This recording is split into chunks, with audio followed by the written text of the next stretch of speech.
Board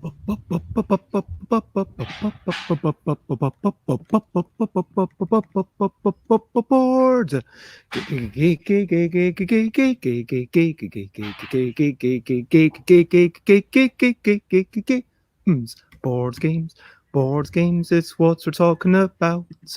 Board games, I'm not gonna shout.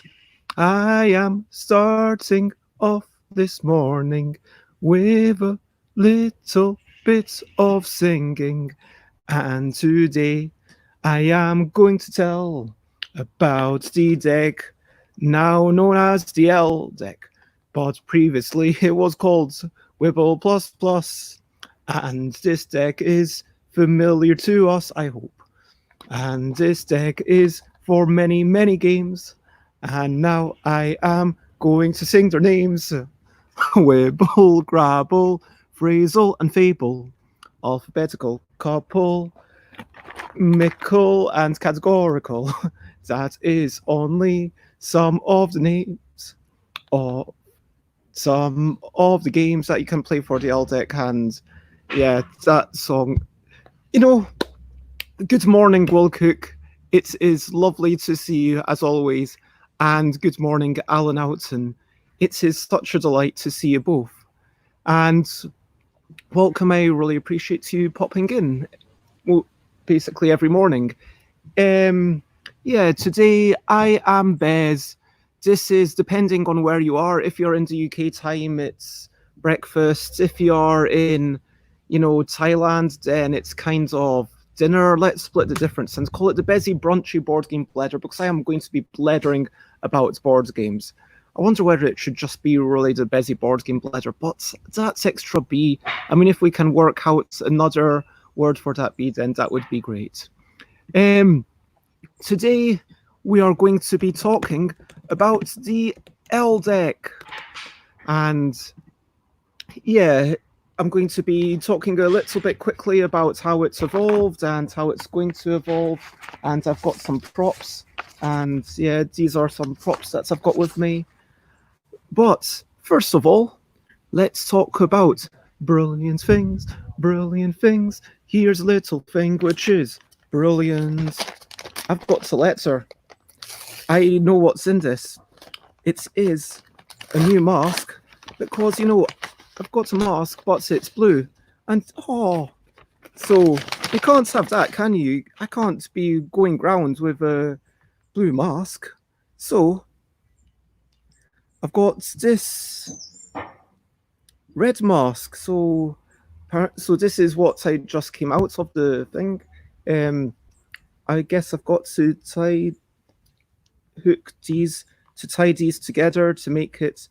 Yeah, that's a little bit of elastic. I will tie those afterwards. Yeah, so that was handmade by I was going to say, I don't know why, by Hippie Poppins, and yeah, got sent a little postcard. So that was exciting. And so, yeah, that is a brilliant thing because masks are protecting us, helping other people. And so, yeah, in this day and age, masks. And you can even kind of make a little bit of a fashion statement with your mask. So there you go. Anyway, so I'm out here in the lovely garden. Let's talk about recent highlights, listening to music and seeing the sights, recent highlights. So as always, in the comments, let me know what are your recent highlights, what are games you've been playing, and I think I can guess at least 2 of the games you've been playing, but yeah, well, I shouldn't say guess, that implies that I don't know for sure, but yeah, let's talk about them. Did I have the mask upside down? No, I'm fairly sure that this is the nose, it's like coming up. Yeah, that's the way the mask goes. Maybe I had it upside down earlier. Good morning, Aquasulis. It's lovely to see you. So, yeah.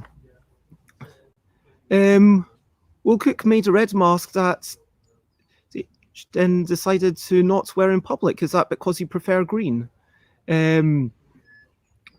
made it out of a piece of clothing that was still a bit obvious as a mask what the item had been. Is that because the item was a bit risque? Yeah. My recent highlights yesterday, I believe.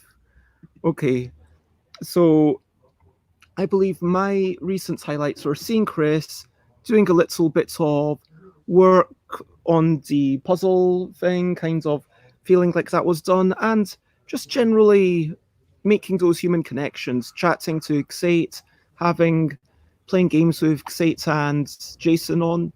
And yeah, Alan, if you want to join us like another time, meant to send you a wee invite, but then we got chatting until the wee hours of the morning, and then I had to do a thing for Protospiel Online. I'm going to be going to Protospiel Online. Yay, it'd be lovely.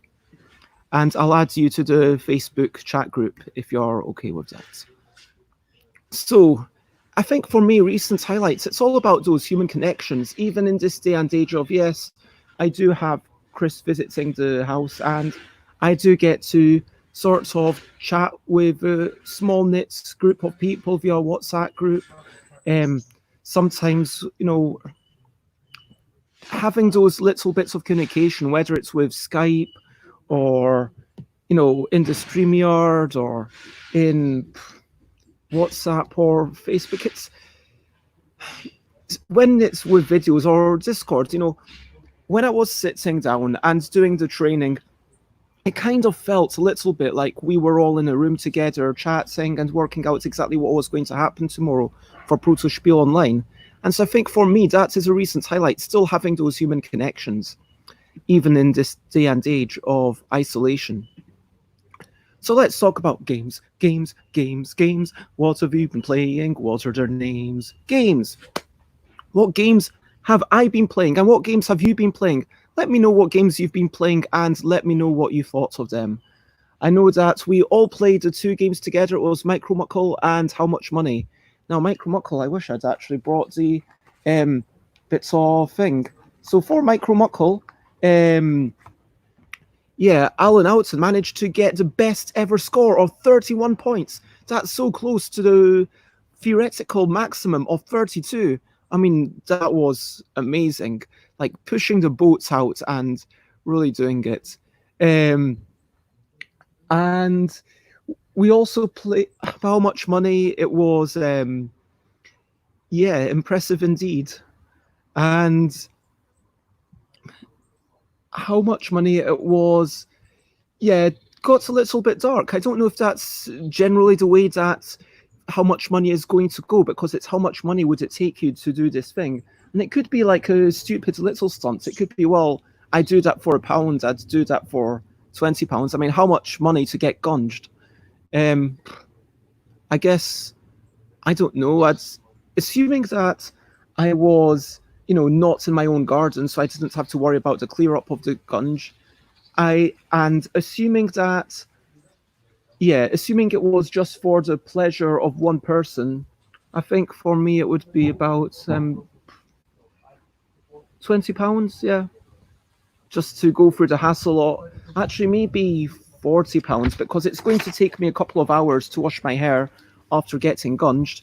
So I mean, and we can have a light conversation about getting gunged, but maybe it was the questions that I chose because I went to the Ldec, and the Ldec can get pretty dark. So but it's a really nice format.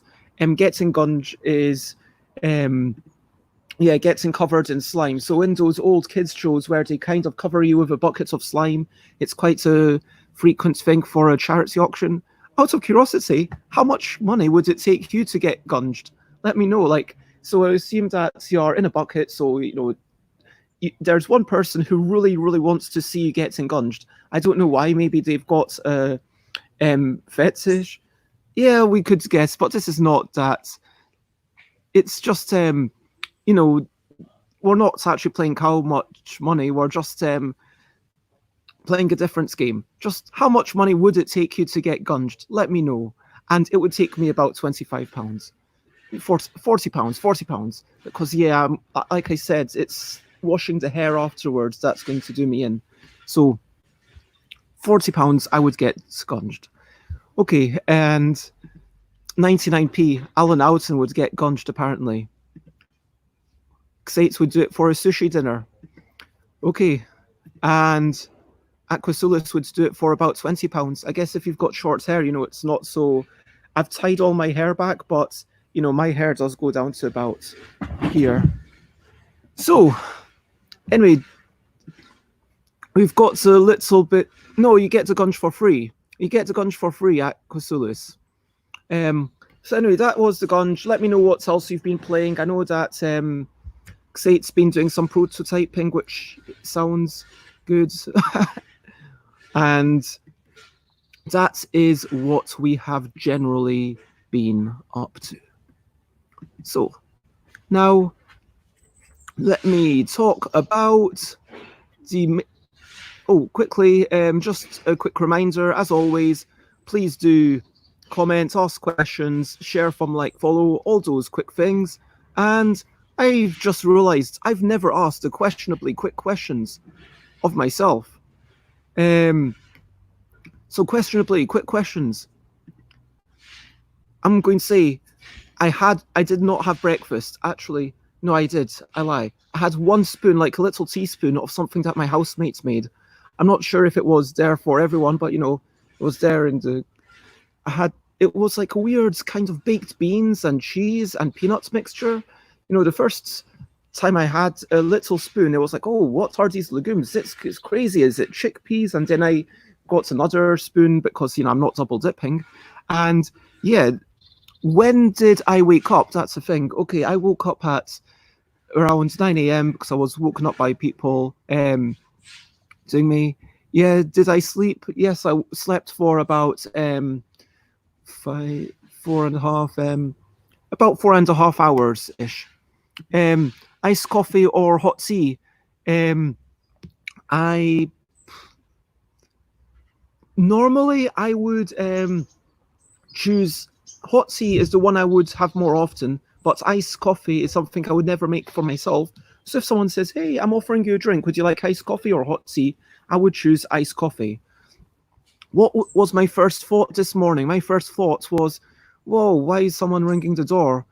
What did I first touch this morning? Probably the mattress that I was lying on. What was the first word? I have no idea. I cannot remember.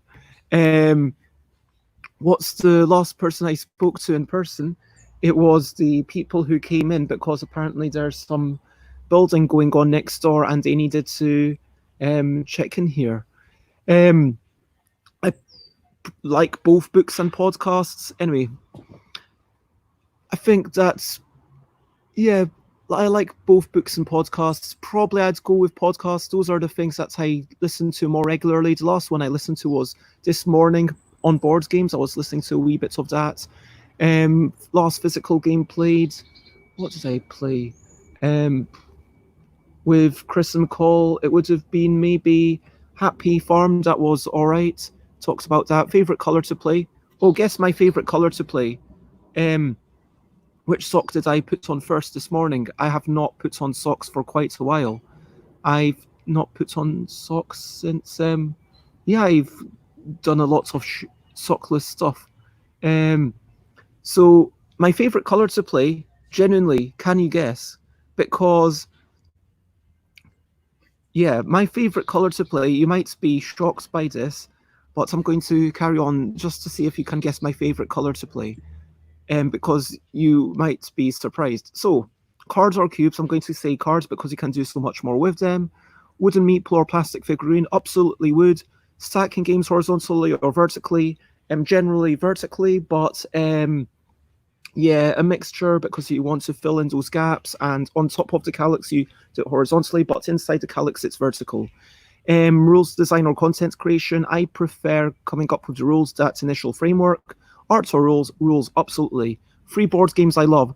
Go, Jungle Speed, Yogi, in a bind. Yeah, I know I made that last one. If I can't say things, those are just the ones that came to my mind. Actually, yeah, those are free games I love. And my favorite board game shop, I'm going to give a shout out to the local leisure games up there. Okay, yes, and that is correct. I do like playing purple, believe it or not.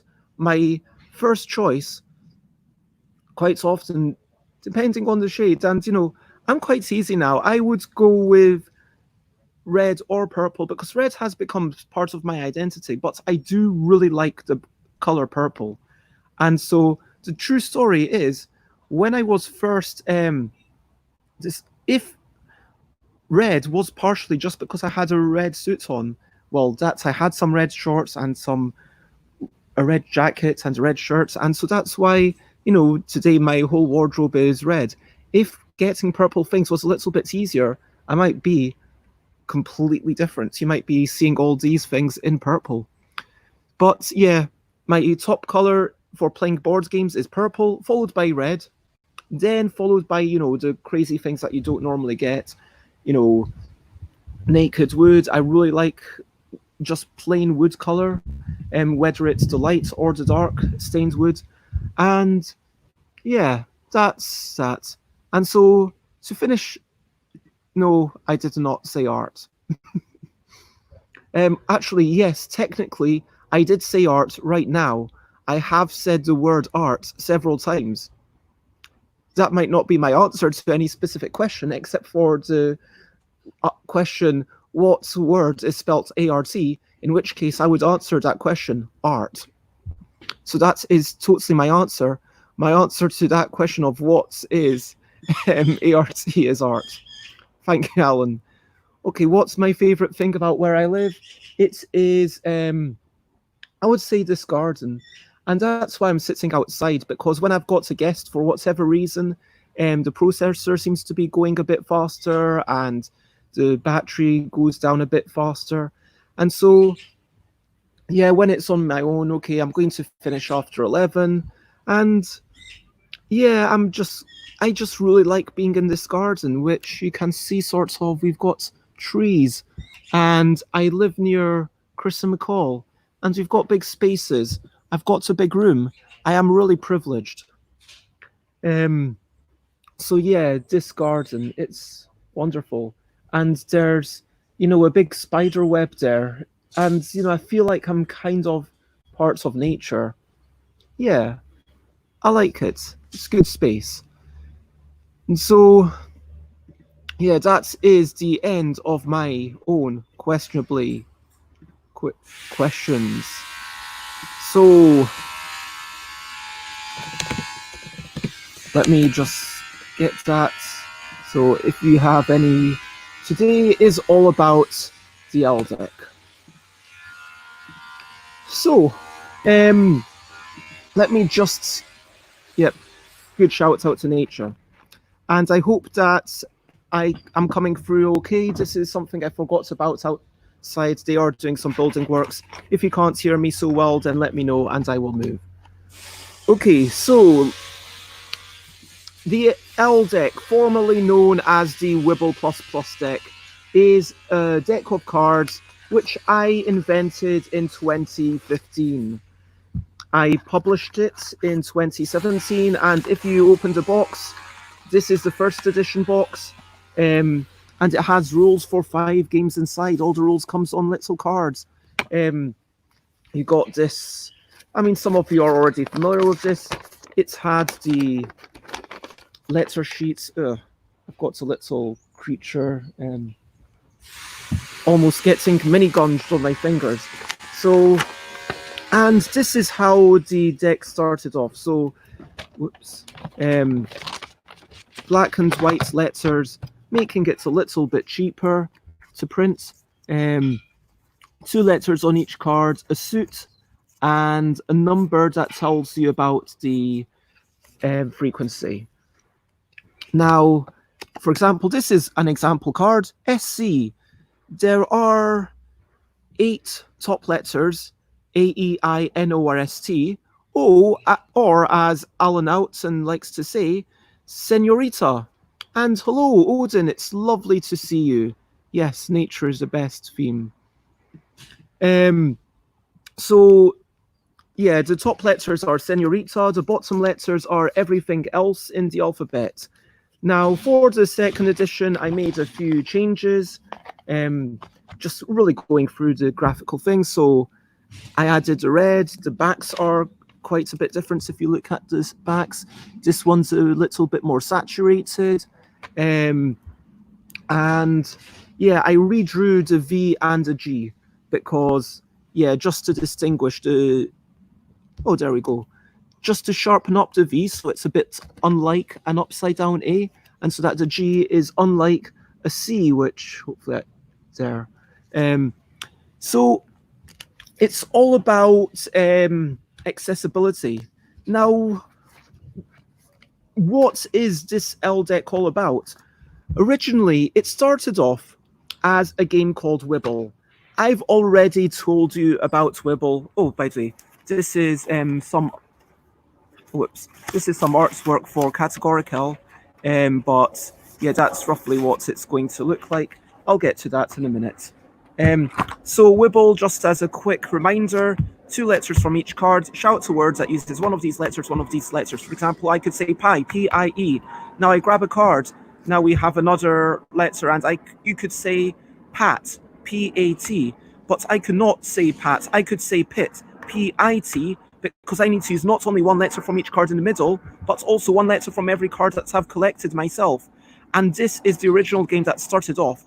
And if I took that and there was a new one, I could say, for example, hippopotamus, hippopotamus. And then it keeps getting harder and harder, and yeah. So that was a game that I invented. I invented that game very much based on Gil Hova's previous game, Gil Hova's game Prolix, now known as Wordsy, which is technically slightly different.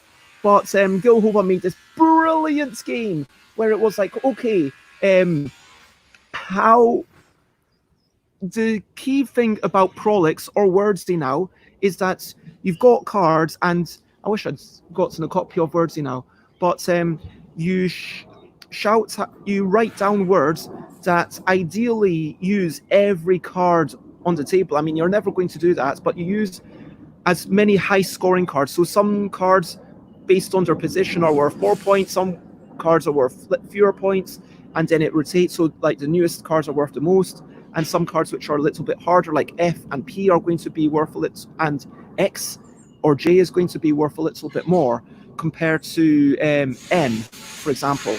And there's no vowels there. So that was a lovely game. I really enjoyed it. I loved the fact that you could add any other vowels you want, other letters you wanted.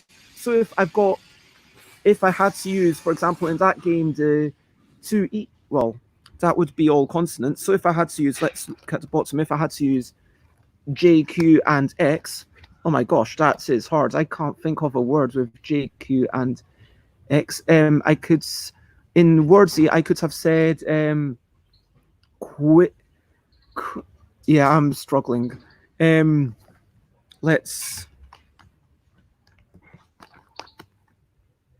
If this were the 4 letters, I could say quacks, and so I'd be using 3 out of the 4 letters. That would be pretty good. And I was like, okay, what if I wanted to simplify it? How would I simplify this game? Okay, the simplest way to say this is you need to use every single card. That's what you need to do. Use every single card. And if you manage to do that, just the first person to do it grabs a card. It's like, okay, that's an idea. Okay, now that's too hard. That if you get all the really difficult letters, if you get to J, Q, and X, you're not going to be able to do that. Well, what if on those cards you also got a vowel? What if there was an alternative choice? And so what that means is that with this instigated the 2 letters on each card, it was this letter or that letter. And that's the fundamental part of, the Ldec. That's in every game, except for Praisal, but we'll get to that in a minute. Every game, it's basically, do you want to use this letter or that letter? So if I've got a group of these letters in my hands, let me put them the right way up. So if I were playing, trying to make a 5-letter word with this, I could say, let's see, joke. jokes. Yeah, jokes. So if I have JOKES,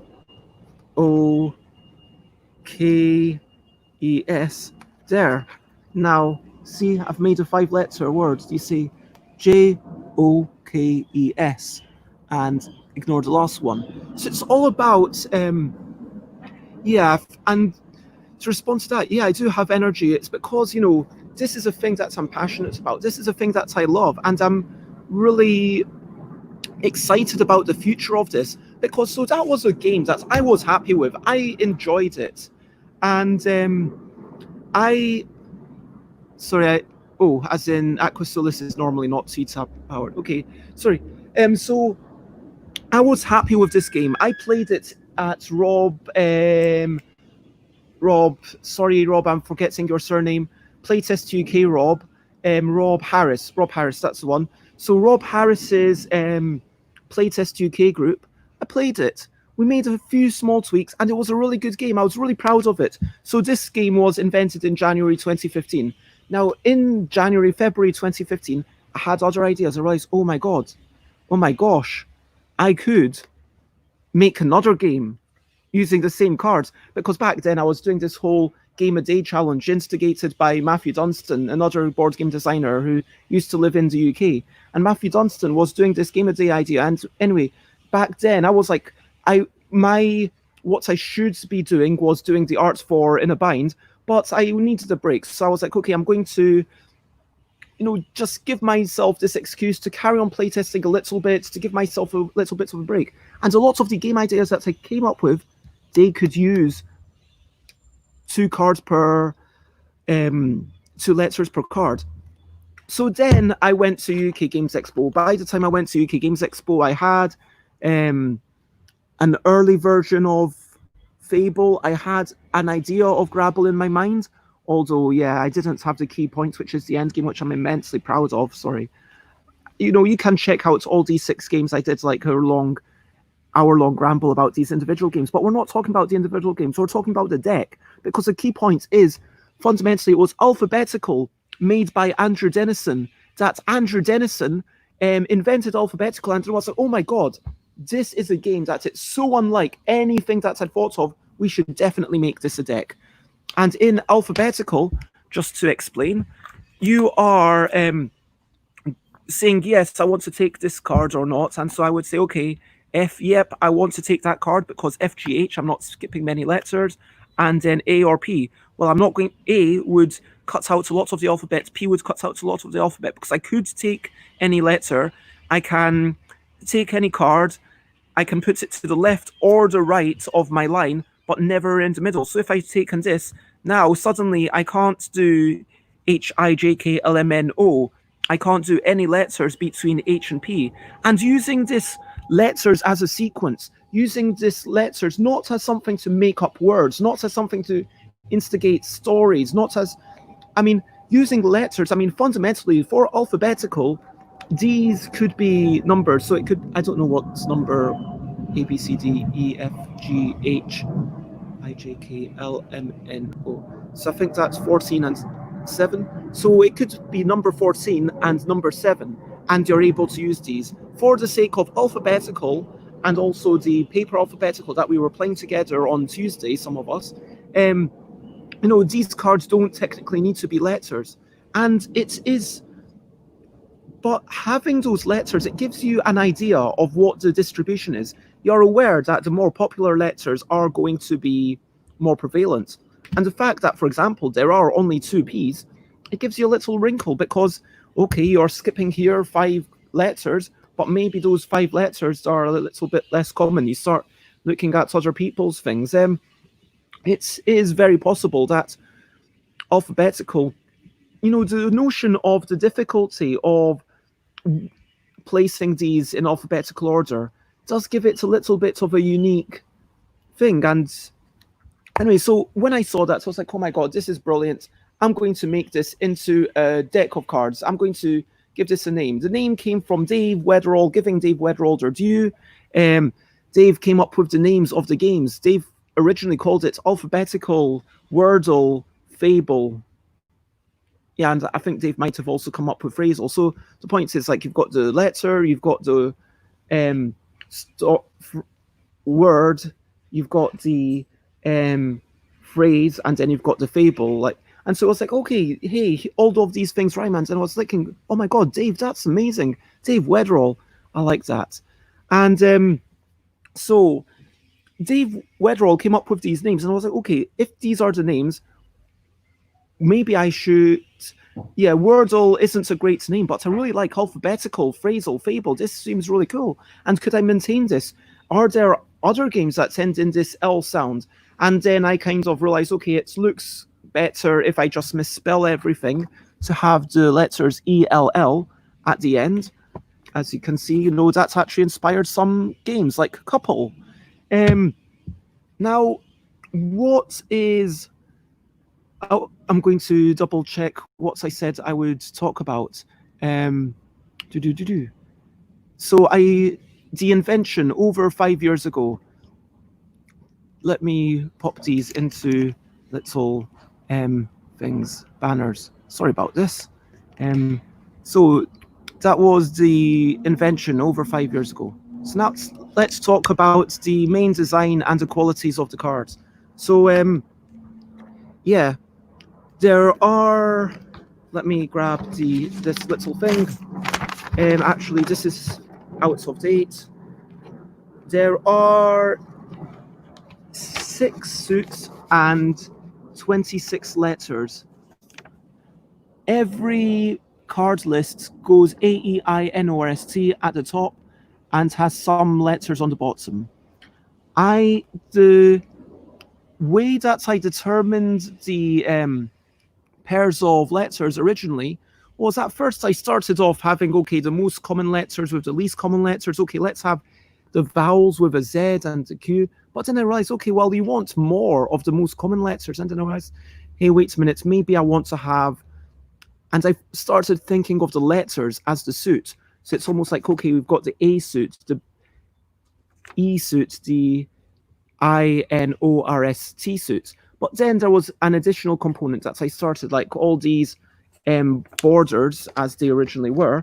But then later on, there are going to be little patterns in the middle, as you can see here or here. And these are other things that you could weave between them in Grabble. So those suits were made purely for Grabble. When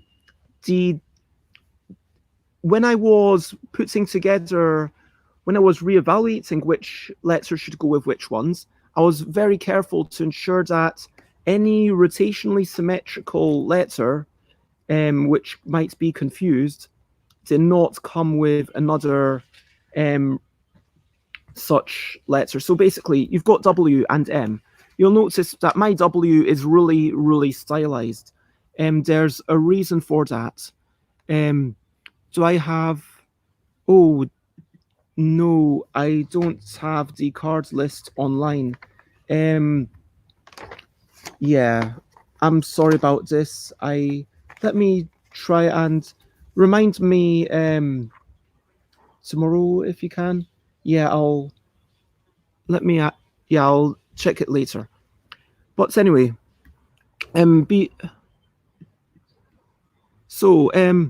yeah. So what letters were confusing? So W and M. There is a reason why W is so,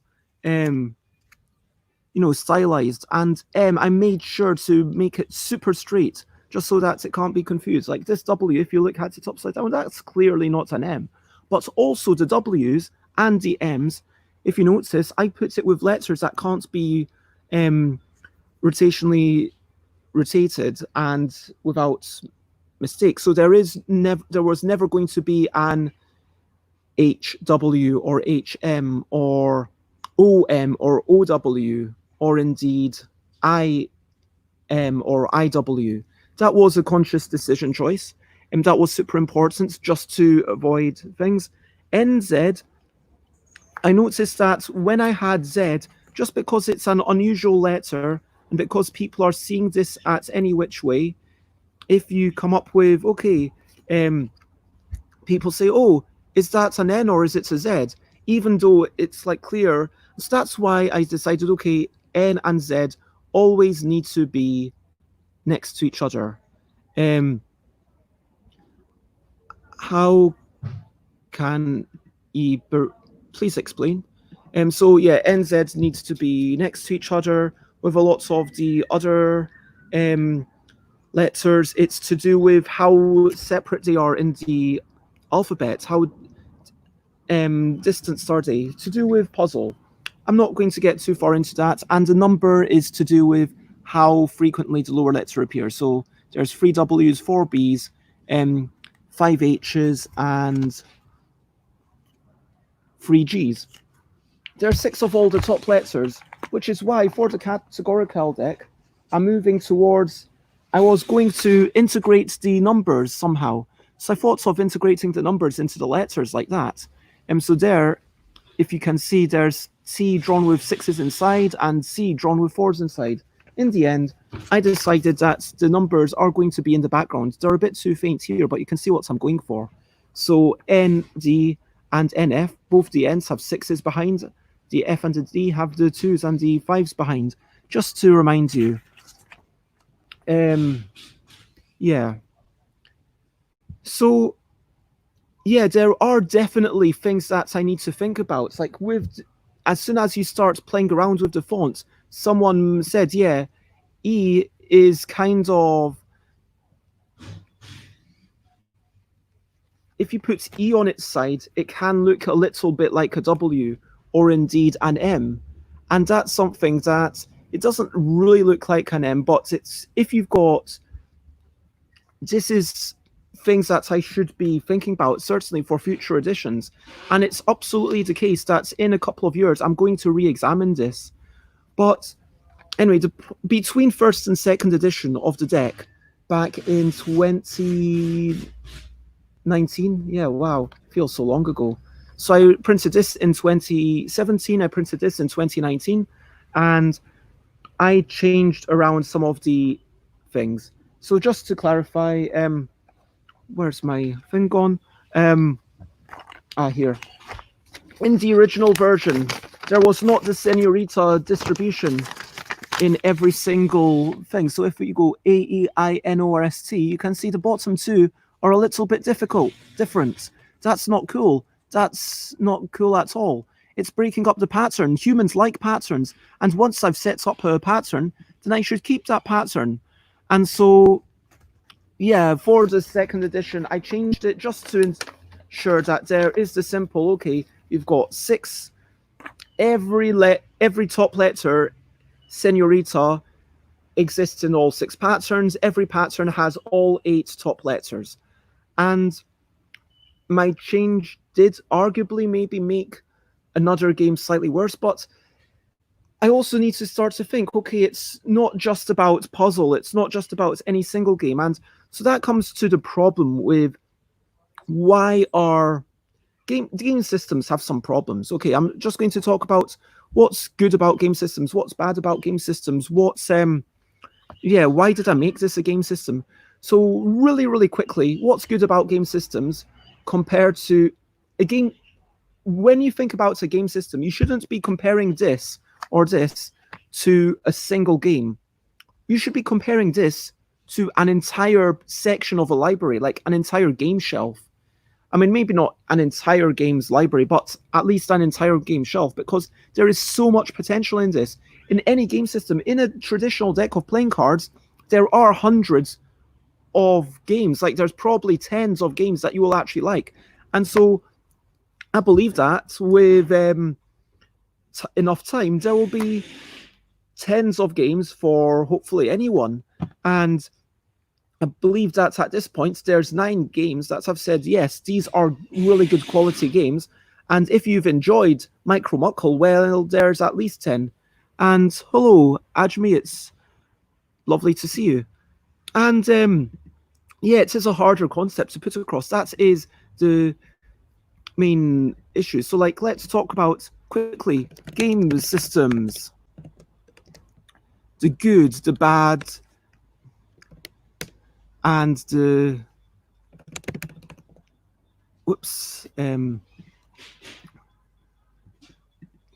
good, bad, and the why. Okay, so game systems. The good, that it's relatively cheap. If I am saying that this deck of cards gives you 10, 15, 20 quality games, how much would it cost you to buy all those games? This is cheaper. This is smaller in size. It's more, yeah, you can take it around and you can have, yeah, you can take, it's more portable. And I can keep that in my back pocket. When I travel, I generally have an Ldec with me. And it means that, okay, if I want to play a game on the train, I can play portable, which I can literally play I only need my two hands. I don't even need to put it down on a table. If I'm playing with people and we want a sociable game, we can play giftable or phrasal. If I want to play an involved game, I can play hand build L. Or couple is kind of a little bit more involved. If I want a more involved thing with two people and we've got two decks, we can play Muckle, because many a Mickle makes a Muckle. And so that is the good. It is that flexibility. It is compared to a single game, you've got more variety, you've got more potential, you've got more scope, and you've got that possibility of, okay, here's a lot of things to latch onto. You can join this design competition.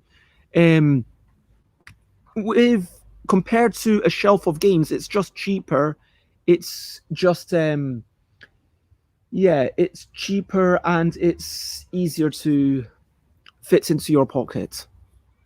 Now, the bad. There is some seriously bad stuff about the Ldec. It's harder to market as oh, stop fighting, you two. But yeah, I love you all. So what was I saying? Oh yeah, the bad. So it's harder to market than a single game. It doesn't feel as varied because people start compared to a single game. It's harder to sell. It's harder concept to get across. It's like, okay, what am I actually enjoying? And so genuinely, the way that I've started selling DL deck at conventions is basically by focusing on one or two of the games. And I say, okay, now it's like, okay, what kind of games do you like? Do you want to play this? Choose a game, choose any one of these games that are on this list, on the banner that I've got behind me. And then they might, okay, say I like this things. And yeah, ironic, this comment made me break into laughter again. Now, what was I talking about? Oh yeah, bad thing. So it is harder to market. If I've got a long list and it has all these game names on the back, then I can say to someone, okay, do you like party games? Do you like this game? Which of these games do you like the sounds of? Or normally at a convention, now I'll just be saying, okay, this one table is just for categorical. This one table, this is for, okay, whatever happens here. This one table is for Grabble, because Grabble is such a good game, especially at a busy convention like UK Games Expo 2019, obviously not UK Games Expo 2021 necessarily. Who knows what will happen there. But being like, okay, this is a good game. You want to buy this deck for this one game, but you also get all these other games. So play a couple of them. If you like at least a couple, well, you're getting two games for a reasonable price. And so, yeah, at UK, this is costing £17.50 for the deluxe deck, which had all the bits of paper in it. The next deck, I think I can't remember whether it's going to be 15. It's going to be about 15 quid for future editions, just because I'm putting a little bit less paper in. And yeah, you get so much value. And it's like every year I've committed that every single year on 1st of August, I'm making a new Ldec game. By which I mean that in time for 1st of August, I'm going to write the instructions. I'm going to focus on blind testing it. I'm going to give it the love and attention that these games deserve, because it's not a game system. You need a killer app. No one bought an N64 and Nintendo 64 back in the day because, well, some people did, but the majority of people didn't buy it just because it had 64-bit graphics. They bought it because Mario 64 looked really cool. They bought it because yeah, they bought it because they wanted to play a particular game. And by the same token, I need to focus on the individual games, and that's what um yeah, Ian Vincent really changed my approach. Before Ian Vincent expressed all their skepticism about having so many games, that games need to be good, not just plentiful. And that's a true statement because there are a lot of games that you could get for free. You could right now, I mean, even if you don't have access to a printer, even if all you have access to is bits of paper that you can write on, that you can draw on, and pen and paper, there are probably at least 10 good games that you have not played out there. That's all you need is to have the pen and paper. There's If you've got a deck of playing cards, there's probably at least another 10 good games that you've not played. And people who buy a lot of games, who are hobbyist gamers, quite often have unplayed games that they've got, like games that have been specifically manufactured for those things. And so you need to do the work. And so it is really important. I don't want to undermine the value of the initial idea, because I will say that there's a lot of value in a good idea that can become something. It's like, okay, but I'm talking about not just an idea of, oh, what's about a nature themed deck? I mean, there's not much value in there. Like, that's all about the execution, which I think Alan Outson knows. That couples coming out. But there's value in having okay, we're going to make categorical. It's a bit of a tug of war. There, you're shouting out the categories, and so let me actually quickly explain how categorical works. So this won the first ever design competition. So in categorical, you flip over. Let's say I'm playing on this side, and let's say you lots are on this side. So I need to shout out a food that starts with T, tortellini. And now I flip, I cover, and I clap, and now I can shout muesli, flip, cover, clap, cream. And so once I've flipped, cover, clap, now I've won a point. So I flip, take, cover, clap. And now once I clap, you could have already said, you couldn't say tortellini or muesli. You can't repeat words, but you could have said now tapas or toast. And you could choose a totally different category. This was such before Chris Bocke invented a game called Rings the Bell, which frankly, if categorical had not been entering the competition in 2017, 2018, yeah, it was the one that ended in 2018. So that was the winner of the 2017-2018 design competition. There were lots of changes, as you will be able to read if you go to the rules bits online for categorical. Read through the credits history of that, because there were lots of changes made for it, and that's kind of the process that I'm quite happy to engage with. Frankly, why do I do it? Why do I make any games?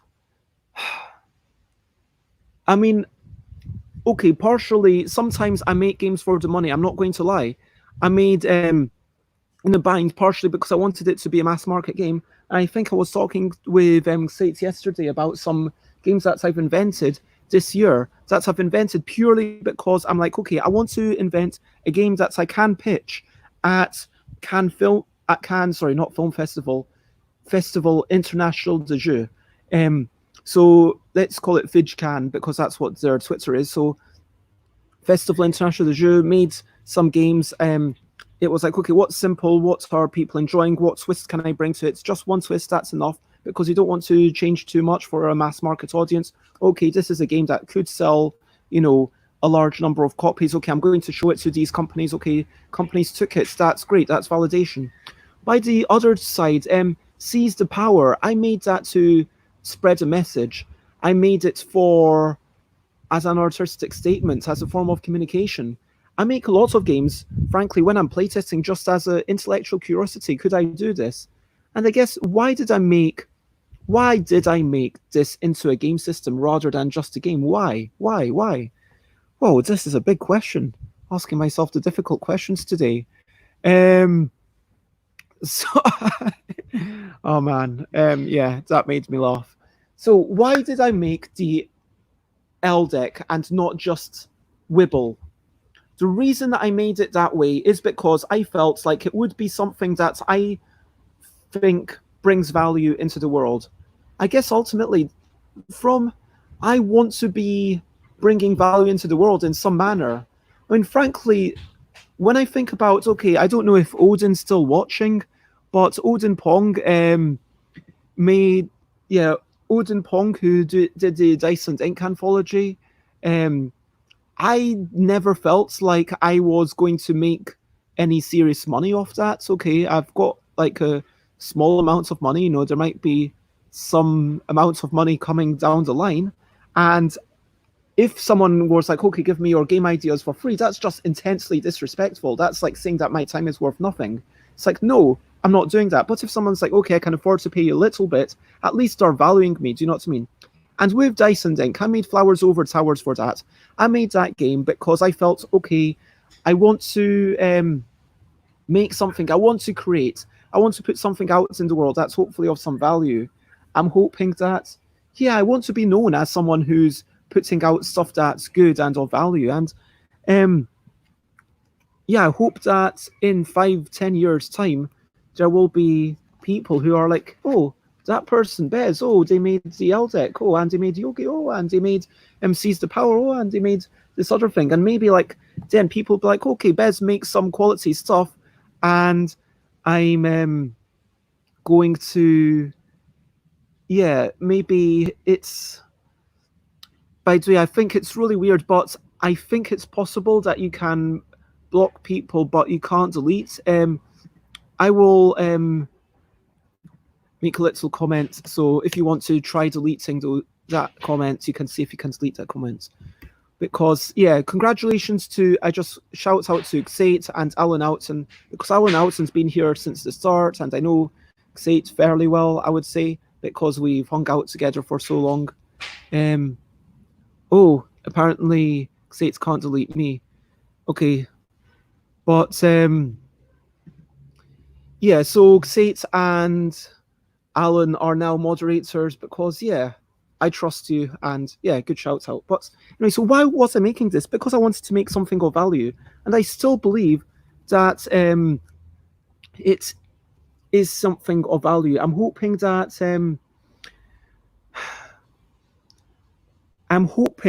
this leads me to the final good thing that I didn't originally say, and the final good thing is the community.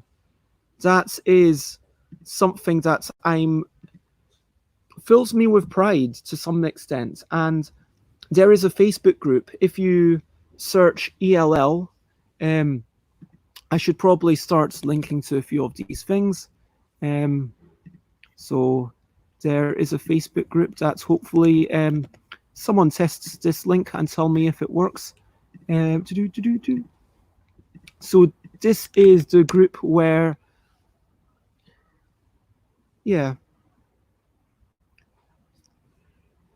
I will, don't be abusing your power. I mean, I guess 10 seconds is fine. And so, I've got this group where people, if you're interested in the Ldec, then join it. I see that I've got requests already from one of you. It's sharing about just things that are going on, sharing about what's happening, and a few games of how to play. And I probably don't post in there as often as I ought to, but we all have limited energy and everything. I want to build this community. I would like it if one day there were 1,000 people in that group, and we were all chatting, and we were all sort of, I don't know how to say, we were all chatting about our idea, saying, hey, this is an idea that I've had. What do you think? Because, so I guess that brings me to the competition. Let's see. What else was I going to talk about?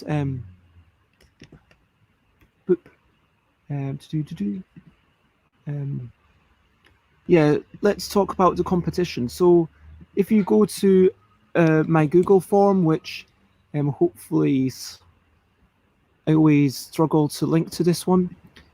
This is a competition. Oh, I've got 2 more responses in the past wee bit. So since I last looked. So yeah, this confusing myself. Competition time, competition time. This is the song for competition time. So competition time, the way that there's competition for the competition, and that's what I like to see. The first year, there were, I believe, historically 17 entries, something like that. The second year, there were something like 9. And I was slightly disappointed that there were fewer entries the second year. So let's talk about what this competition is all about. Let me get out of my mod screen and go to that and share my screen. There we go. So looking at this thing, basically this gives you all the rules of everything. So there is an annual competition. Every competition always finishes on 31st of July 2020, 23:59 UK time. And my intention is for everyone to get feedback, because my intention is for fundamentally this to be a community of me giving as much feedback as I can to enable you to make better games. If you're putting energy into making games for the Ldec, if you had been making your ELL game like back in January or February, then I would be, chatting with you about maybe a little bit about how you could make it better. I am definitely happy to do that. And so the first year there were 17 entries, and I was like, wow, this is amazing, so much. And the second year there were 9, and I was like, okay, whoa, this is a little bit disappointing. Why are there fewer? So I realized, well, the first year it's always like, okay, it's big excitement, everyone's trying to, everyone's maybe got their ideas the first year, but then this is now year 3. How many entries will we get? What kind of entries do I want? Let me talk about why I do this. I do this because I figure a game system to actually be a quality system, it can't just be me making games. That would be rubbish. If it were literally just me making games, then if I were the only person making games for the Ldec, it would be so limiting. Then the Ldec would just be limited by my own imagination. I wouldn't be able to think of alphabetical. I wouldn't have been able to think of categorical. There are other people who come up with ideas that I cannot, because that's just the nature. If everybody is the same, we'd get tired of looking at one another, but not only that, we'd get tired of playing each other's games. And I want other people to submit ideas that are different from what I would make. I want, complex ideas. They can't be overly complex. If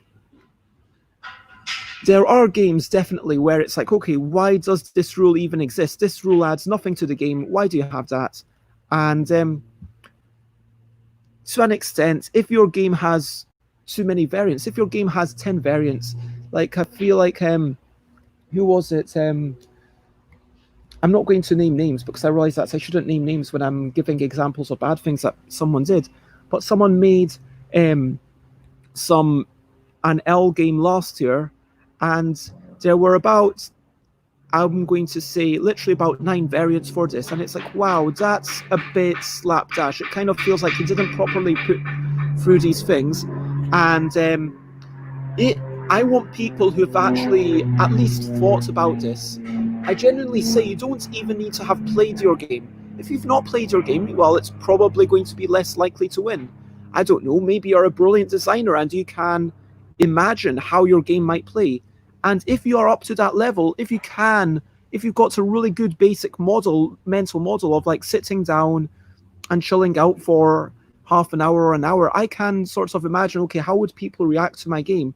Okay, let's bring up my mental model of how I've seen people acting at conventions, how I've seen people acting when I've demoed games, when I've played games with friends. Eventually do, but playtesting is, it so often does bring up, oh, wow, there are little surprises. I'm just going to say right off the bat that the game that I submitted to companies at Festival International de Jeu, it did not change at all based on, I don't believe, based on when I first prototyped it.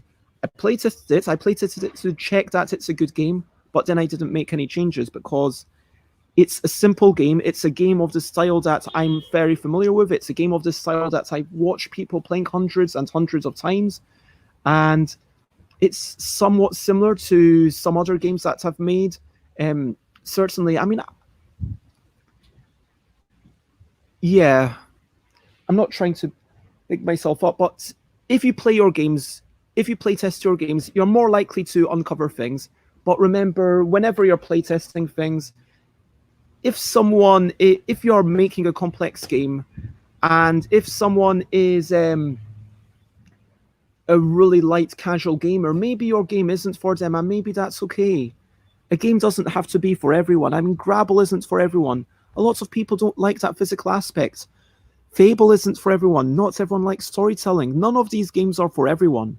But every game has to be for someone. And I want to say that all the headliner games are games that I can wholeheartedly recommend that you try at least once, or at least read through the rules and seriously consider, is this a game for you? Because I believe that all these games have quality and all these games are different. And so that is ideally what I would like to have. Like, eventually, okay, let's talk about the future. Hello, Lolvi. It is lovely to see you. And just to let you know, there's a little bit more chats happening in the Twitch. So, yeah, we're talking about the accessibility of the Ldec, and Xate talks about, they can't do physical games, but they can enjoy storytelling games like Fable, where it's just, okay, let's make up some stories together, and that's whatever you're doing, focus on that and do that well. I mean, every game, whatever projects you're doing, it has to have a priority. If your priority is to make people laugh, then when there's a question, okay, is this going to make people uncomfortable? You can have a black comedy, but what is the priority? Is it to make people laugh, or is it to make people think deeply about something? I mean, there are humorous tones in Black Mirror, for example, to cite a TV show, but in Black Mirror, I would argue that the priority is basically to be arresting, to be engrossing, and to, I would say that's kind of what they're really going for. And if there's a point where something might stop you from laughing, and it might mean that you don't laugh, then you're still going to enjoy that. Yeah, sure, you can join on Twitch right now. I mean, I think it's fairly easy to make an account. But so whatever you're doing, pick your priority. I mean, like, your game can be a drafting game, worker placements and drafting are fairly similar, but your game can be storytelling, drafting, and engine building all mixed together. I mean, my own game, I made Hand Build ELL, which I'm really bummed. I need to ask other people if they've got, in my great robbery.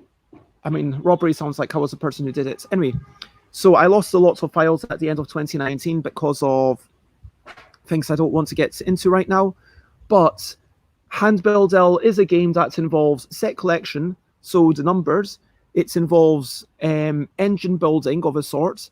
It involves, it's more like hand building, but that leads into engine building of a sort. And there's and it's obviously a word game, and there's a fair bit going on there. So fundamentally, pick your priorities, because when you decide, okay, is this game about the drafting or is it about the set collection, you need to have a priority. And you need to know who is this game for? Is this game for the lighter gamers? And be clear about that. A good game, to my mind, is a game that thinks carefully about the target audience. And target audience sounds so clinical, but maybe my target audience is McCall.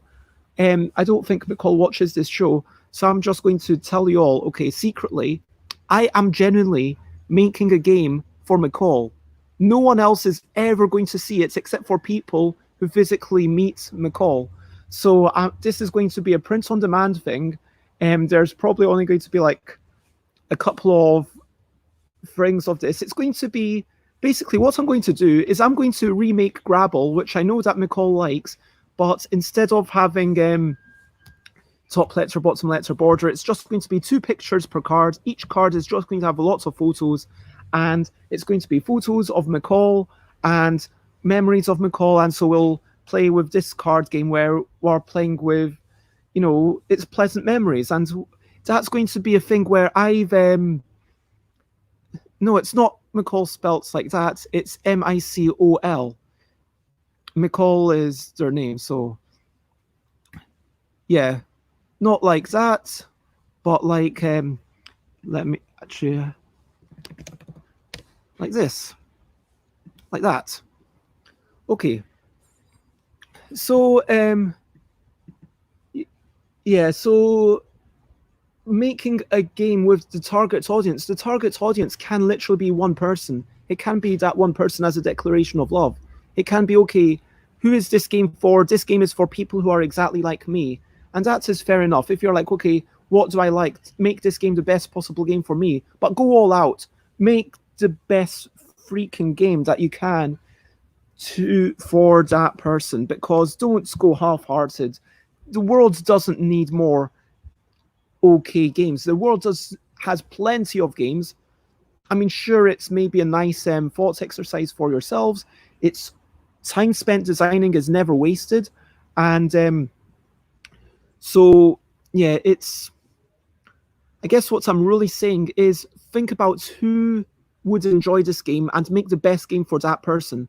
At least one person has to really love it. I want there to be someone for whom there should be a person for whom any given headline game is their favorite game. So Wibble, many people have said that's their favorite game. Grabble, McCall says that's their favorite ELL game. Phrasal, that's some people's favorite games up in Scotland, quite a few people. Fable, that's Jason's favorite ELL game. Alphabetical, I'm sure, can't, oh yeah, Eddie, pro Magic player, said that's their favorite game. Couple, oh yeah, Rado from Rado Runs Through said Couple is their favorite ELL game. Mickle, I played it with so many people at Loading Bar back when Loading Bar was open, and they said, oh, I like that game you played. I liked the Wibble. I kind of liked the Grabble. That was quite a lot more fun. But that Mickle, that was our favorite game. And so then finally we come to Categorical, and there's loads of people, Denim and other. I mean, it's becoming my favorite game, but we can't just think about ourselves, because yes, it's quite frequent that your favorite game is going to be something you made yourself. But ideally, there should be at least one other person that you can imagine for whom it's their favorite game.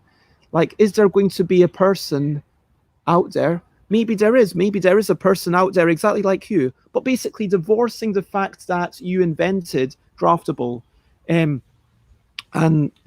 But yeah, is there going to be a person other than Tom Cauldron for whom Categorical is their favorite game? Well, I'm glad to say that yes, there is. And yeah, that doesn't work. So it's like, is there someone out there who did not invent the game for whom X is their favorite game? If there is, then that game probably has the potential to be a headline ELL game. And that's basically what, to some extent, why am I running this competition? It's to build that community. I want to encourage more creativity around the Ldec. I want to, but it is like, where do I say it? I I say something about the intention is that the top game will become the 10th core game for the deck. And that is my hope, that it's kind of like scouting for that. And I will give you a standard contract, which I've decided that for me, I'm basically going to give 10% royalties.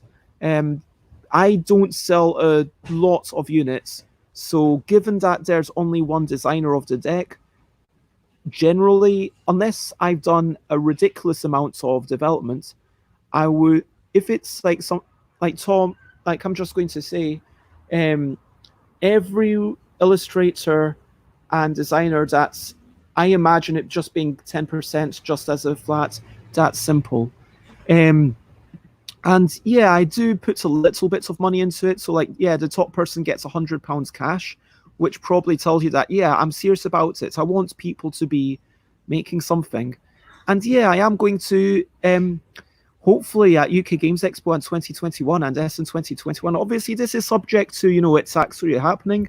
If UK Games Expo 2021 doesn't happen, then I can't be held accountable for that. But I am going to be at both of those places, and I could buy, I've got enough space at UK Games Expo 2021 that you can be there the entire time. At Essen, similar, I could just get some extra space if you're going to be there. And that's good for me, frankly. You showing off the ELL game. And yeah, I want to help other people. I will say that people from last year, I've not really done a lot of consultation with them. I've kind of offered it to everyone. But for whatever reason, you know, maybe, yeah, it's... And apparently if UK Games Expo doesn't happen, then I just put a table on a field in Birmingham. I guess we'd probably be better off near the bull ring, near the big iron bull. But yeah, that is that. So what else was I going to talk about? Let me quickly remind myself. So the future of the deck, I've not properly talked about that yet. Let's see. So the invention, the main design choices, quality of the cards, the early competition, and the future of some of my future plans. Okay. So yeah, let's get into some of my future plans. So the next deck is going to be the categorical deck. This is roughly, this is a reasonable facsimile. The background is very much, when I look at it in real life, it kind of looks right enough, but when I see it on camera, it's like, yeah, that's really not okay. No, these are going to be standard cards for the foreseeable future. It's just going to be standard cards, but I will definitely do a tarot deck version, genuinely. There is going to be, so Flip and Spell. I don't know if anyone here is familiar with Flip and Spell, which is an area control flip and write word game. So I played it with some people at, so everyone has their own color. And I think that, so here it was pink, blue, and black were playing. And here is another sheet from the same game. So every turn, you draw a letter, you put it in a box, you pass it round. Every horizontal word needs to be a word. If you can't use a letter, then you need to use a wild card, but then you need to fill in a little skull. The skulls are like your wild cards, the skulls are... And then the area control is basically, firstly, in each, when you finish a word, you get a star. If you've got majority, you get a plus. So hide, pink got the plus because pink had 3. And no one got the plus for jot because pink and black were tied. And finally, the most important thing is how big is your biggest contiguous group. Here, pink has 1, 2, 3, 4, 5, 6. And black has 1, 2, 3, 4. And blue has 1, 2, 3, 4, 5. So pink wins, and pink wins this, which is, you can see 5 points per star. So you get 1 point per thing, and then everyone adds up their points, and that is that game. I never actually finished writing down those rules, and that is something that I have to do. I would like to go to what I used to call Wibble Plus, which is kind of, I guess you'd call it the Ldec Plus. So there's a few questions here. How many other things should people have to bring in to a game? How many is okay? Like, I would ideally, I'd like there to be 20 amazing games that you need nothing other than the Ldec and maybe a box, because you always get a box. Basically, I want you to be able to play I want people to be able to play at least 26 games using nothing other than this, just the bottom of the box and a bunch of cards. So something like alphabetical, okay, you need to keep track of your own score. Some people might say, okay, you need pen and paper, but keeping track of one number per player is, okay, it's on the cusp, but it's not too much. I would not consider Micro Muckle or Freemail or any of those things something that is one of those core games right now, at least. I would like to hold off on using paper and pens, let alone coins or print out stuff, for as long as possible.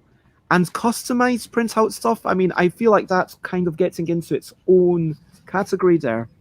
But sure, a lot of people might have tokens, whether it's cubes or pennies. A lot of people might be able to have bits of pen and paper or pencil and paper.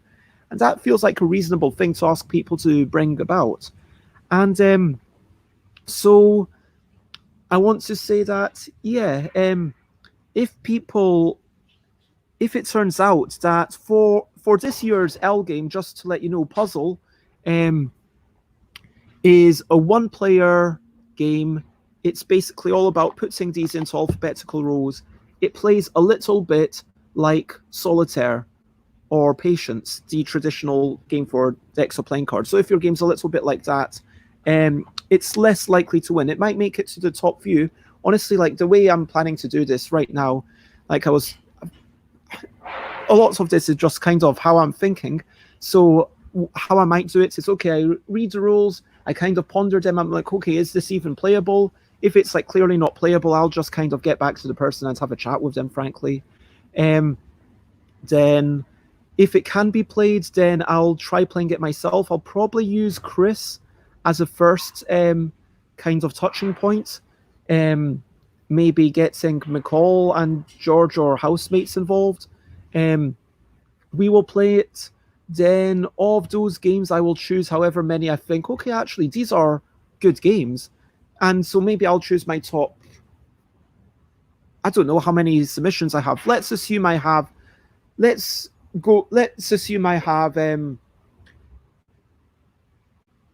crazy numbers of submissions. Then I'll probably choose my top, I don't know, like 10-ish. Like however many I feel are, okay, this is a good quality submissions. Then I'll send them to, basically I'm inviting Andrew Dennison,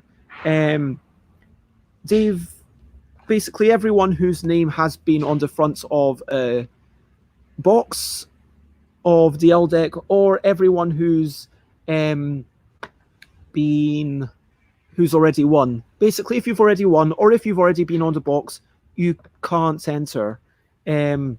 That's just the way it is. It just makes it life simpler. And Jason can't enter because I'm paying them money, and Chris can't enter because I'm paying them money. We've decided that's the way it is with competitions. David Brain and Tom Cauldron, and hopefully Andrew Dennison will be able to,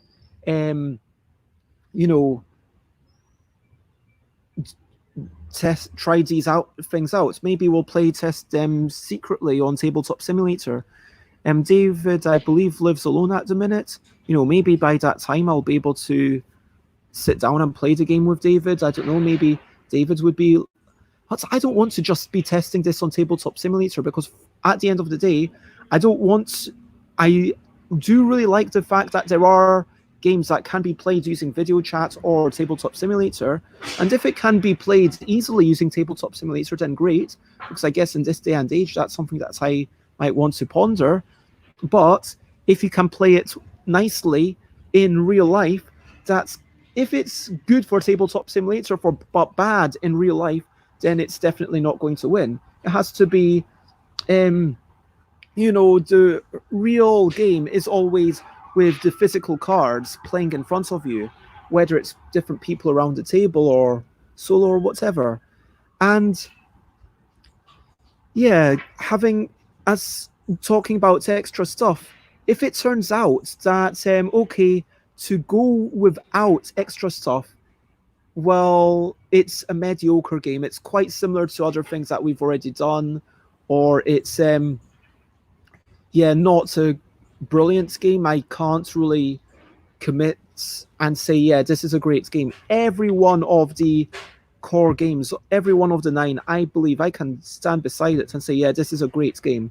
I mean, Chris told me yesterday that they hated to say this, but but they really liked Puzzle, and I told them, like, if you want to, do it, like, I will appreciate that, but you don't have to. And they said, I hate to say it because I don't like the idea of playing a solitaire board game, but I really like Puzzle because, for them, they said, it's quick. If they've got 5 to 10 minutes to fill, then that's what they're going to do. It feels like, and some really, I feel like I can stand behind all of these headline games and be like, yeah, these games are awesome. And so I would rather have a really awesome game. And again, bear in mind that once you've entered it, that's not the end of the process. Once you've entered it, if it's good enough, like, I am happy to work with you. I am happy to say, okay, let's make these small changes. Let's try these things. And I might actually make small changes before some of the judges get to it. I'll probably let you know what's happening. I'll try and keep you involved. And if you are able to talk on voice, I would appreciate that, just so that I can not type everything. I could probably record me talking if that's cool with people. But I might just this year, for whatever reason mentally, and I keep saying this, I'm finding typing really excruciating. And it's gotten to the point where I make typos and I'm like, yeah, I see that I've made a typo. I just do not have the energy to go back and delete it. And it's frustrating, but it's something that I need to learn to accept. Anyway, so yeah, there will be at some point a headline game that uses pencil and paper. Hopefully it doesn't need a printed things. Hopefully you don't need to, if you need to draw something simple, like you needed to draw 4 2x2 grids for some reason, I don't know, that seems like perfectly reasonable. But the more complicated it is to assemble those things, the more unlikely people are to have those things, the more inaccessible it is. And so that's something that I'm going to look at. But the most important thing is this game fun? Is this game engaging? Now, I've not really talked about, so we've got RL and EP. This gives you an idea of the aesthetics of what the categorical deck should look like. The categorical deck, I kickstarted that. That is something that I'm hoping to release this year. I think I put in the thing as January. I was really privately aiming for August, but don't tell anyone. But I'm hoping to maybe get all the arts done at least, and have maybe not the final art, but at least the second draft of the art. I've got like the first draft of the art, it's printed, and I could cut it out and assemble it or get it ready now. And yeah, we could be playing with it together on Tuesday. That seems like a perfectly reasonable thing to do. And then, because it's at the point where, okay, now I can start thinking about, okay, exactly what space should these borders take up. And then at the end, I'm going to start redrawing the things, adding in block color. And yeah, I want in 5 years' time, ideally, I would like someone to go into a shop and for there to be loads of different editions. So this is the couple deck, which is a little bit more nature themed, where it's little trees and stuff, where Miles has done a brilliant job of this, and Miles is continuing to work on this. I did not do any work for this, and I want to get other artists to get them involved to play them. Okay, an upfront fee plus a royalty scheme, and I want to get more versions myself that I draw just because I like drawing typography. It's like, okay, what if I were to draw an alphabet where every letter was filled with whimsical creatures? That would be cool. Or what if it was all skulls and flowers? I was going to say skulls and roses, although, I don't know if that's trademarks in the board game thing now because of the game. I'm sure I could say, yeah, it's filled with skulls and roses because fundamentally it's about Dia de los Muertos. The skulls, the flowers, the kind of paisley pattern style thing, the bright, vibrant dots, but then the juxtaposition of bright, cheerful colors and skulls. I mean, that would be cool. Imagine if the whole letter was adorned with these things. That would be cool. And I would like there to be a day where every game has its own deck. So this is the categorical deck. This is the couple deck. Maybe the Fable deck is the deck which has little whimsical drawings because it's kind of like a storybook style thing. What would a Grabble deck look like? What would an alphabetical deck look like? And all of these decks are going to be ultimately things where you can play all the other games with it. For example, Wibble should always be a game that you can play with the categorical deck. It's fine. You can, with the categorical deck, even though it's for categorical, even though it's optimized for categorical, what does that really mean? Well, it means that I think, well, okay, categorical is a bright, vibrant, energetic game. And okay, I'm going to have bright, vibrant, energetic colors, like graffiti inspired, because that fits the tempo, that fits the style, that fits what I'm doing. And couple, okay, it's relaxing, it's sedate, and so it's more about finding the ethos, finding, okay, you go into a shop, you buy bicycle playing cards, or you could buy like some really cheap ones. I mean, Waddington's playing cards, they're not the best. I prefer the linen finish of the bicycle. But within bicycle, you could buy like, okay, the mirrored ones. You could buy like the ones which have the black backgrounds rather than the white, just to look a little bit different. You could have ones that are all pixelated. You could have, ones that are really beautiful typography for the numbers and for the suits. I mean, there's not a lot of artwork on that, and by the same token, there's not a lot of artwork on an ELL deck. 26 letters, 6 numbers potentially, the suit. Where exactly do you put that? Graphic design. I mean, while I was trying out things, I tried out, big blocky shapes. That was something that I decided I didn't want to go down the road of because, it's not the best for accessibility. But maybe that's something that I should come back to down the line. And I feel like fundamentally, I just believe that there is a board game for everyone. I believe that some people enjoy word games. Some people don't enjoy word games, but some people might enjoy grabbing games, physically, quickly grabbing games. And even though there are letters there, I think that you can become familiar with them. I believe that some people who are 4 years old or 5 years old really enjoy just searching for the letters, just, scatter them all out and say, okay, we're looking for a C, then an A, then a T. Who can do that first? Okay, you're looking for cat. I'm looking for lion, Lion. And, play games like that. I believe that there are games for everyone. And I believe that games should be, accessible. I believe that games should not be about buying a physical thing every time you want to play a new game that you've never played before. I believe that, with a game system, it is something that you should be able to go online and say, okay, I fancy playing a new game today. What have I not played before? Or, hey, I want to try a brand new game. I want to maybe invent my game and open it up, even if even if all you can afford is like, maybe there's like someday there might be a little budget version of the deck which is half size cards, and they're black and white, they're quite cheap card stock because this is a true budget version. Maybe I sell it for, I don't know, £8, something like that, because we'll see how much I can afford. Maybe £7.50. Yeah, like numbers ending in 250, maybe it's 750.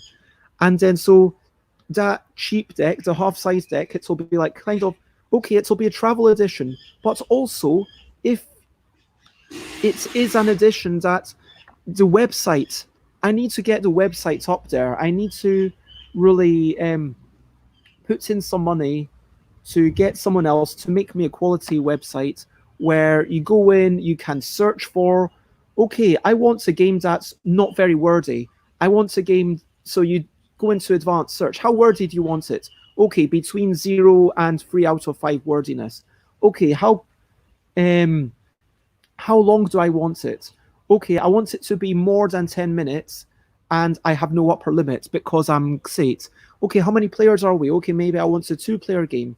Okay, how much strategy do I want? Okay, I want quite a bit of strategy. I want 4 or 5 out of 5.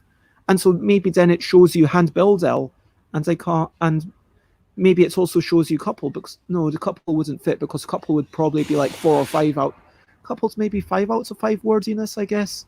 Yeah, but I would yeah, like kind of puts it together. Do you know what I mean? So it's like maybe if I'm playing with maybe I'm Dave, I'm trying to imagine I'm different people, and so maybe I'm like, okay, I'm wanting to play with my kids.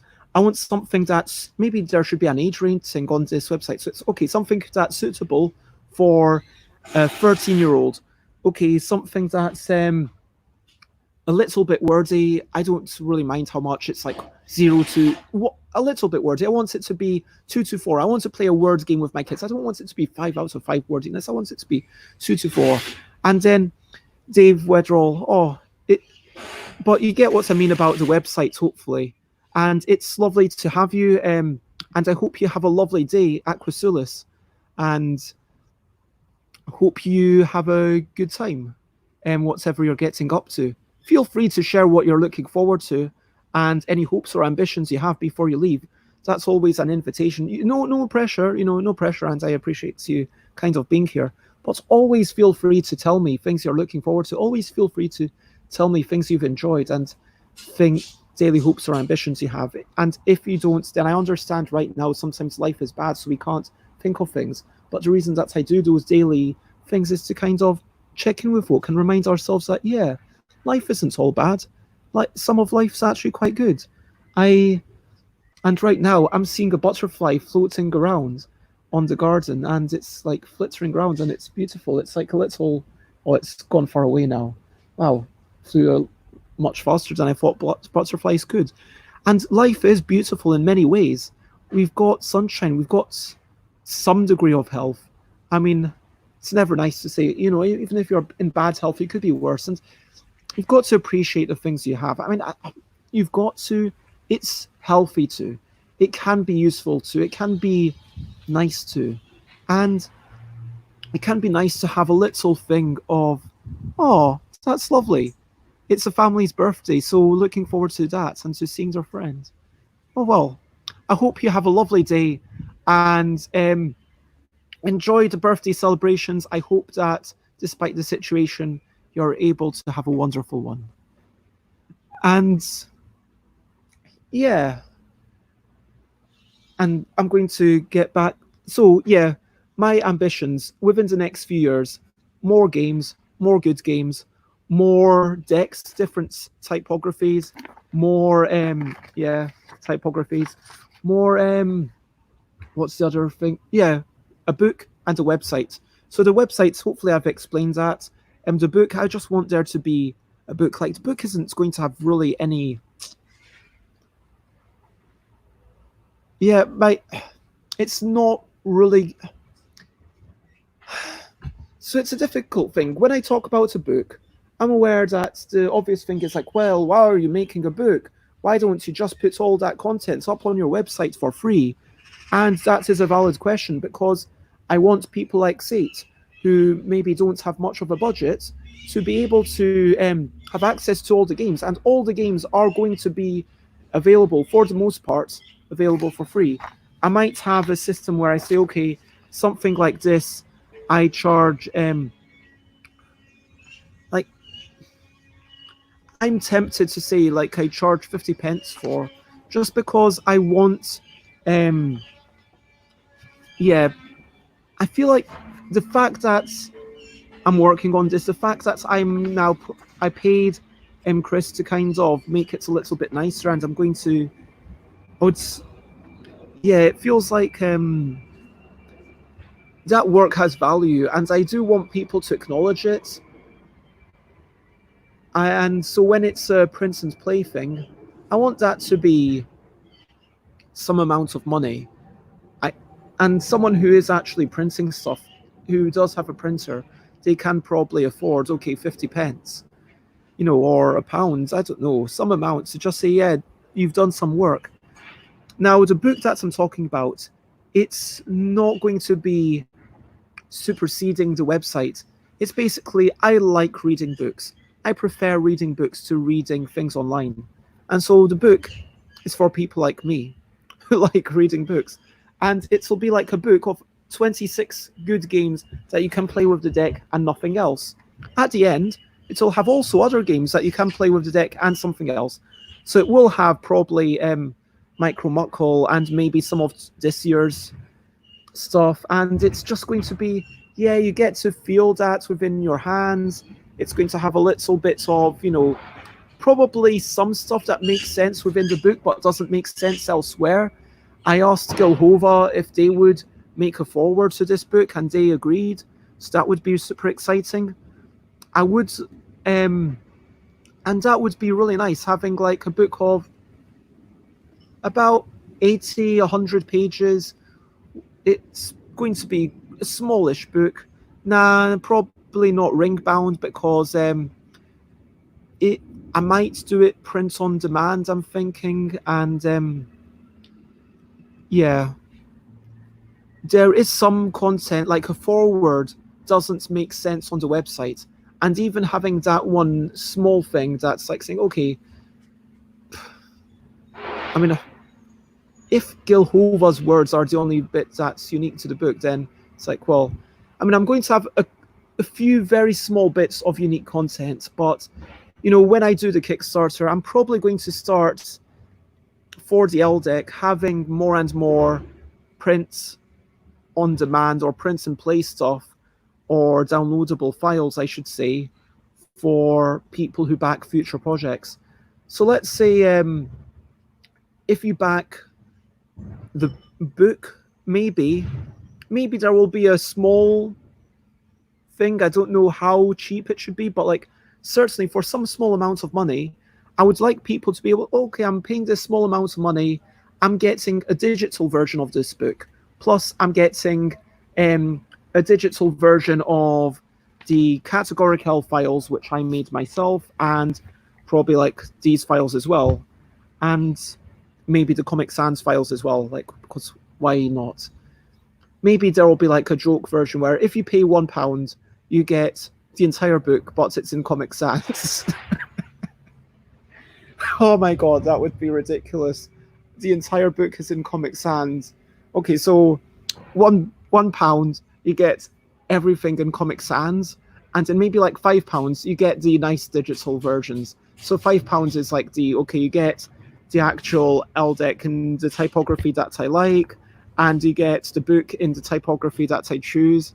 What do you mean Unbound? Is that a publisher, or yeah, you might have misheard me. Okay, I'm not familiar with Unbound. But okay, Unbound do crowdfunded books. Okay, so that's a crowdfunding web platform. I mean, is it better for me to go there via Kickstarter? Give me your thoughts. This is not something that I'm just kind of pondering it right now. Yes. And yeah, great. Do your modding things. Like tell Alan what to do. Alan, follow, type full sentences. You type sentence, please. um, speak sentence. Anyway, so yeah. Anyway, sticky fingers. I mean, so yeah. Back to the points. Maybe it's like £1 for that, £5 for the digital things, whatever money I can. I mean, hopefully, like the book would be like, I'm hoping like it could be £20, and maybe like there's a thing like if you pay a bit more, then you get categorical along with it or something. Like I guess there might be like 10 versions of this because I've not got many of the deluxe ones left or of this version for sure. But anyway, those pledge levels are something that I'm going to think down the line. Yeah, so those are my plans. Do you have any questions? If not, I'm going to wrap up. I just expected to talk for an hour, and here I am, 100 minutes later. That is the way that life goes. So, I think we've talked about how can it be good. Although this was yesterday's thing, yeah, the Ldec can be good because of the community, because of the it's cheap relative to a shelf of games. It's more diverse compared to a single game. It's bad because you can't get the specificity of theme.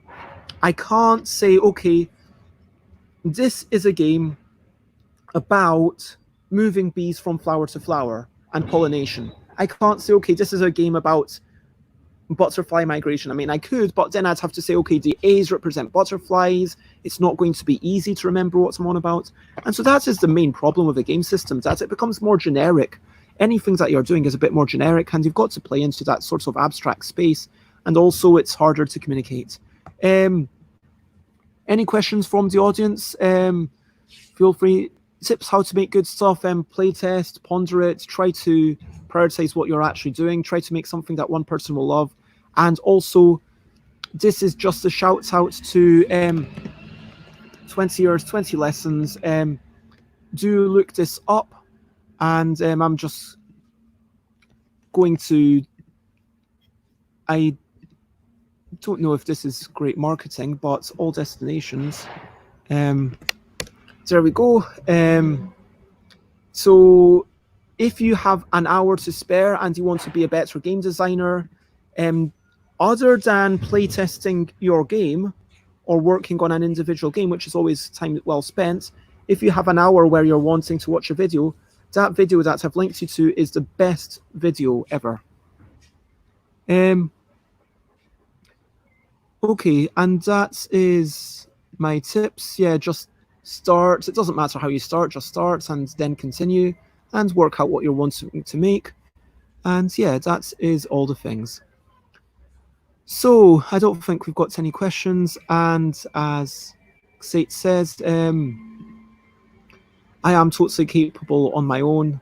And how do people join your Ldec playtesting group? Do people have to send you a whisper on Twitch?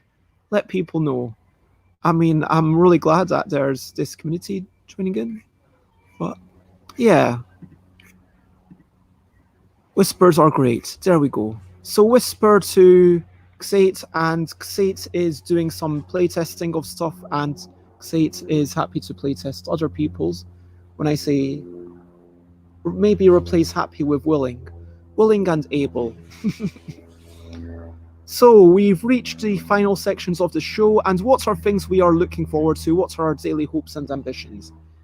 I am looking forward to, I'm really looking forward to, oh my god, I'm looking forward to reading through these submissions. I found that there's 2 more submissions from someone that I don't even properly know.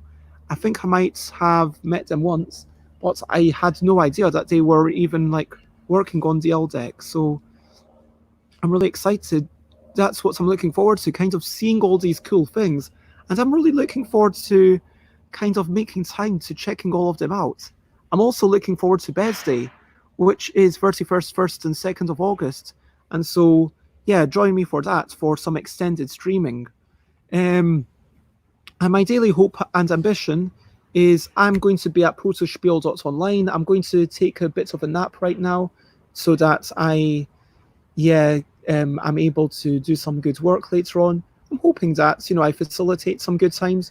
And also, I'm hoping to be able to, yeah, get remote playtesting started on Puzzle.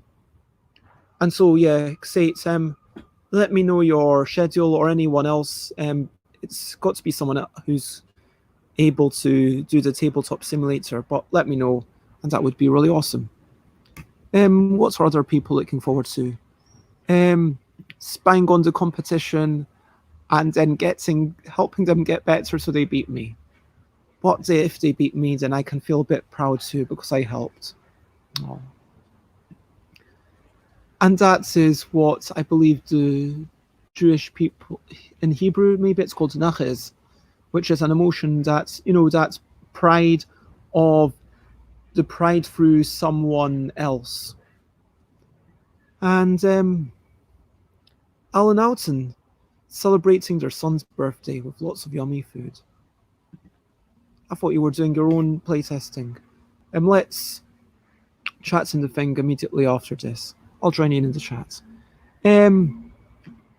Hopes and ambitions, we've gone through that. Wrap up, recap, thank yous. Yeah, I have big plans for the Ldec. I want it to be, I realized this year that it's so far away from making money, but and I've made a loss the past 2 years, but I would rather operate with the intention of being a zero profit company, basically maximizing the amount of joy that people can have with this and getting people started as designers. Like, that's amazing to see.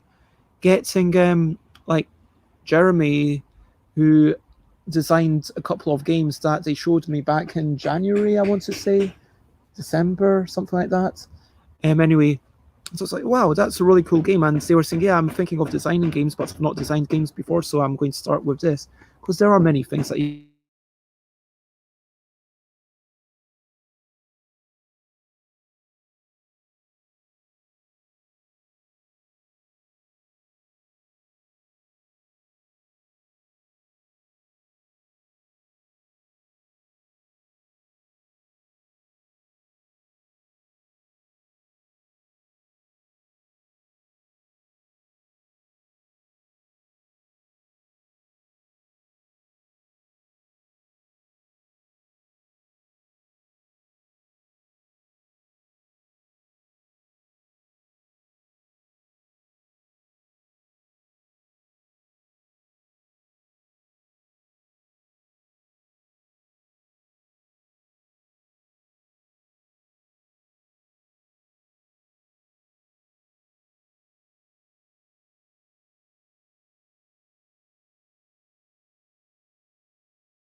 Hello, can you hear me?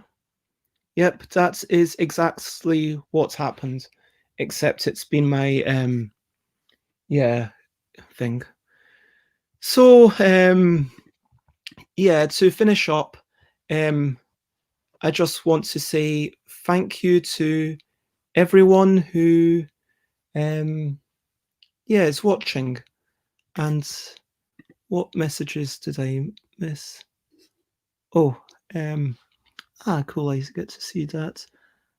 Frozen for me to ELL card and finger in ear. Funny screen to freeze on. Okay, I see that. So yeah, to wrap up, I have big plans for this. And oh yeah, I was talking about how I do basically want to make it into a zero profit thing where it's just how can I maximize the amount of joy that these games bring to people? How can I basically get it into more schools? How can I get it to encourage more learning? And the way to do that isn't just to say, okay, I'm going to give it away for free, because then I'm quite limited in how much stuff I could. I have, yeah, I can. I think that I want to make enough money so that I can keep doing this. I want to make enough money so that I can pay other people to do stuff. I would like to subsidize schools. If schools and libraries want copies of the Ldec, please get in touch. Not right now, because I am basically out of stock enough that I am actively not selling to shops. If any shop wants to buy from me, I will actually refuse right now, just because I don't have any stock until I reprint the categoric, which will be the categoric Ldec. And so when that comes, I might do 2,000 rather than just the one. But anyway, it's with shops and schools, it's more like, okay, how much should I charge to cover my costs plus cover the ability to pay someone else to send it out to you? Now, I want this to be kind of a business that I can grow. And so when I leave the UK in a couple of years' time, I would like Chris and Jason, potential other people, to be responsible for sending this stuff out to people. I would like to get some of the decks out to people who maybe are a little bit disadvantaged. I would like all the decks to be super accessible, to have like a book where it's okay, these rules are super accessible. You've got big print and you can read the rules really easily. And then when it gets to the history, maybe I drop a font size. Maybe that can be like, maybe the rules are, I don't know, for size 13. And then the history credits is maybe size 10, 11, 10 maybe, I don't know. But then there's cards that kind of guide you through the game in a sort of Friedman free, fast forward sort of way. There's a lot of work that can be done. And I want to move towards this world where everybody has access to games. And you've got this deck. And it's the problem, the thing that this deck offers that a traditional deck of cards doesn't offer. The only, okay, sure, it offers letters, but the main thing it offers, to my mind, is curation. And so I want this thing, to one day be the best curated game system in the world. I want it to be something where there's a website. So you go there, it's like really easy to find the games you want. If you want just the game, it's fairly accessible to print it out. And if you are a school, like there's people working to give you resources. If you're homeschooling, then there's people who can say, okay, these are like the different stages of how you learn to read and write. First is recognizing the letters, just put them down and explain what they are. Next step is finding them. Okay, say, can you find the A? It looks like this. Okay, go and find the other 5 A's. And that is, yeah, something that I did with my nieces, and even having a bit of a matching game. We played, I think it was called Mina 1L. It's Match L. It's basically all about just matching the cards, and then you flip over cards until you can't match it, and then you make a new pile if you can't match any. It's not even a game unless you call Snakes and Ladders or Candyland or War a game. But I want to make this accessible to as many people as possible. And oh my gosh, I just realized it's almost 2 hours. I guess I've got a lot to say about this deck. I'm really excited to see what happens. And I'm really looking forward to reading all the things. If I'm being honest, I might just skim briefly through the two that were just submitted. But thank you everyone for watching along. Thank you, Lolvi. Thank you, Will Cook. Thank you, Alan. I don't really mind. I'm looking forward to it. Like, if there's any chance that you might want to change it, just leave it until like just keep playtesting it. I mean, do it like on the day. If you mean literally last minute, don't do that, because submitting last minute. I mean, submitting at 23:58. That seems a bit much. Then I'd be looking at it or submit it on the last day. I mean, submit it the day before. There's no point in submitting something right now. And I'm really excited to see what you're coming up with now that I know that you're sending free things in. I'm genuinely really excited to find out what they're all about. And Alan, I'm excited to see what you come up with, and Aquasulis if they submit something. And everyone else, like Lolvi, if you decide to do an ELL game. I don't think you've got an Ldec. But yeah, thank you everyone. Thank you for all your energy. And I guess I'm thanking you not only for watching this stream and following along, but also, more importantly, for all the energy that you're putting into contributing what is this game system and to helping build up this community. And so thank you everyone. And special thanks to Xate and Alan for being consistent, and thank you for accepting the position of moderator. Now, to finish off, I am stuffbybez.com, twitter.com/stuffbybez, instagram.com/stuffbybez, twitch.tv/stuffbybez, facebook.com/thingsbybez. And once I've sent out the puzzle rules and sorted out maybe I'll take some time to try and sort it out next week. And of course, you can stuffbybez@gmail.com if you want to email me. And thank you for watching. If you enjoyed this, I will be doing more streams tomorrow, so please share and spread the word. Whoops, I need to delete this, and I should have added more stuff. So if you go to facebook.com/thingsbybez, and I'm going to share my screen, then you can see basically all the things. Why is it not showing? There. So if you go to videos, you can see all the upcoming stuff. Whoops. Why is it not showing the upcoming stuff? Normally it does.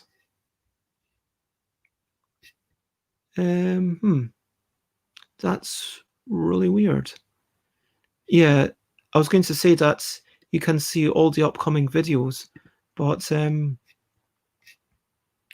yeah, normally, okay, there's this list of upcoming videos, and you can sort of see what's happening for the next week.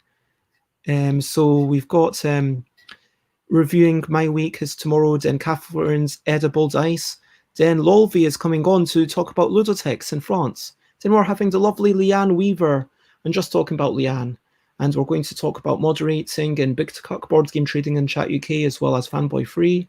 Then Tuesday Trials, we're playing Paper Alphabetical and Puppy Dog Tales. And 83 is Sally Jones of the Crafting Jones. I think that's on Wednesday. And Thursday, Phoebe is going to talk about fashion and board games. And so that is what is coming. And so, yeah, That is that. Oh, apparently it's under events. And so, yeah, thank you again for all the love. There is, as always, only one last thing to do. And oh my god, my computer is getting so hot now. It is to sing bye, bye, bye, bye. This is the end of the show. Bye, bye, bye, bye. Now it's time to go. Bye, bye, bye, bye. This is a goodbye song. Bye, bye, bye, bye. Thank you for watching along. Bye, bye, bye, bye. This is a goodbye song. Bye, bye, bye, bye. Thank you for watching along. Bye, bye, bye, bye. This is the end of the show. Bye, bye, bye, bye. But now it's time to go. Bye bye, everybody. Yeah, lots of love.